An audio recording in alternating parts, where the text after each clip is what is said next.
Hello guys, today I'm going to be getting into something called the Information Awareness Office, because if you look into the Information Awareness Office, basically back in 2003, they already said that they were going to use phones, technology, emails, and all of that to basically start monitoring the entire population.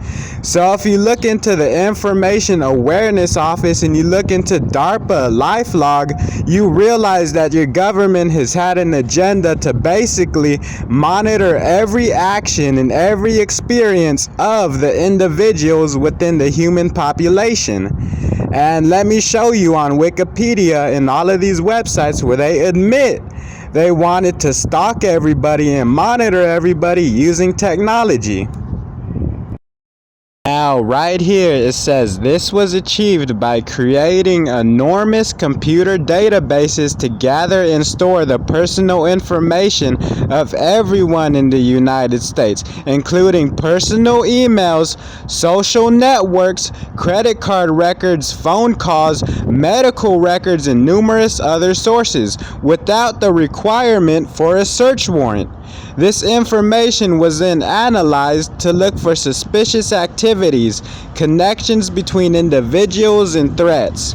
And notice the terminology they are using. They are saying was, meaning that your government already went through with this Darpa Lifelog and with this Information Awareness Office, meaning that your government since 2003 and 2004, they've been openly spying on every individual using social media and technology. It also talks about the Pentagon using biometric surveillance. If you don't know, biometric surveillance is exactly what COVID had to do with. It also had to do with United Nations enforced mandated vaccinations. And this all ties into one agenda, because you can see way back in 2003, they actually did want biometric data in their logs. They wanted the biological information of every human being stored in their computers. And pretty much all of these documents go back to 2003 and to 2000. So you can see that even way back then, they were trying to monitor everybody's technology, which they currently do now, because if you look at the privacy policies of Facebook and Snapchat and all of them, they get open rights to your data. They get your data like that. So they've already gone through with all of their biometric data via COVID, and then now they have everybody's information via Facebook and Snapchat and Instagram and all of that stuff, because Google gives up your information to the government too. Google sells the information. All of these corporations sell their information for money. So basically your information is being sold to the government for money, if you actually want to get into how it legitimately occurs. And if you look at the date Facebook came out, it came out the day right after they killed this Lifelog shit. And basically, ever since then, everybody who signed up for social media, everybody who signed up for Facebook, everybody who has a phone number, everybody who has an email, and guess what? You need a phone number and an email to work, so by default, you're going to be hooked up to this electronic technological system, because try to get a job without an email or a phone number.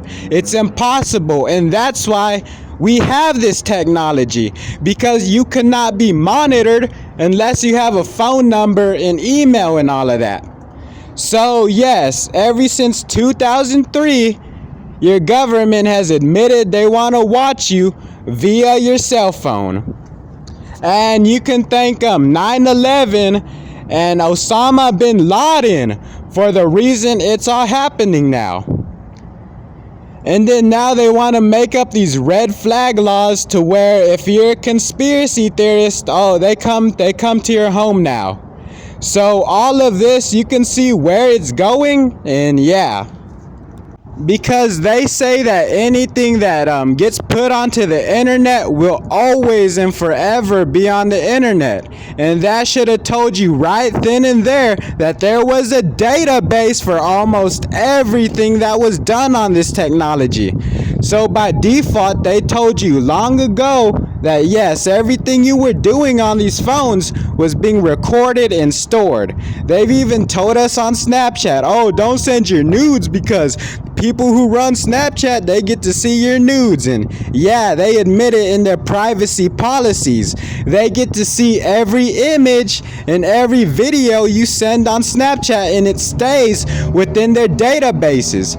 So all of these corporations which openly admit to selling your information to, you realize they are how this global surveillance system manifested. They are the ones who enabled it to occur.